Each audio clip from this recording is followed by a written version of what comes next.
I know that all of you who played when David Stern was the commissioner had different views of him and on his importance. I would love to just give you the floor here. What were your thoughts yesterday? So he was the judge and jury. You know how sometimes you watch Roger Goodell get disrespected by NFL players?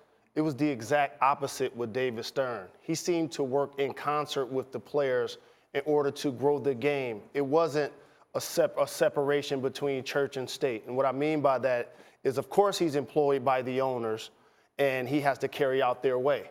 But at the same time, he kept his pulse on the players and allowed us to feel like we were shareholders in this NBA business.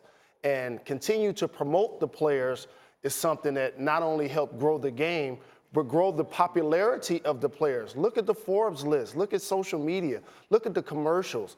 They're all featuring basketball players. And that has to do a lot with a lot of those buzzwords that a lot of those great players were talking about. His leadership, his vision, his commitment, and to see now today's game that has become so global from the 1992 Dream Team to where we have a reigning MVP in Giannis Antetokounmpo that grew up in Greece. It's just fascinating how the game has grown, and I want to give David all of the credit. Woj. You know, you said it, Jalen. In the 80s when he took over and the finals were still on tape delay, and he was trying to do a TV deal, part of what David Stern had to sell Madison Avenue on and advertisers on and the public on was African-American players as, you know, that you could market them, that you could build, you know, a television empire around them. This was still just the 80s. That was still a question. Now listen, he was a great beneficiary of walking into the league at the height of Showtime Lakers with Magic Johnson and Larry Bird, and then taking it probably to another level with Michael Jordan and the Bulls. But he gave those teams, those stars, a vehicle, a vessel, you know, to fully bloom. It may sound, to those who are in the audience who are younger than, too young to have been around at this time, it may sound obvious now.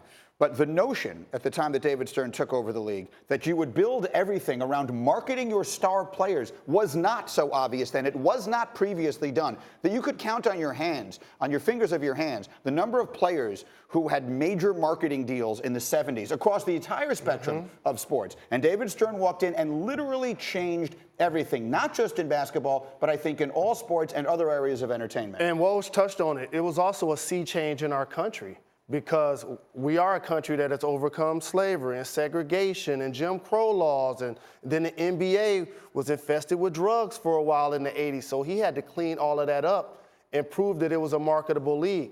And I'm going to fast forward that to the early 2000s when we had, for the first time, an MVP in Allen Iverson, who just so happened to have cornrows and a do-rag. And he did the exact same thing. He instituted a quote-unquote dress code. And it probably only lasted 5 minutes. But it kept all of the shareholders happy because they understood that he was working in the best interest of marketing and promoting the game.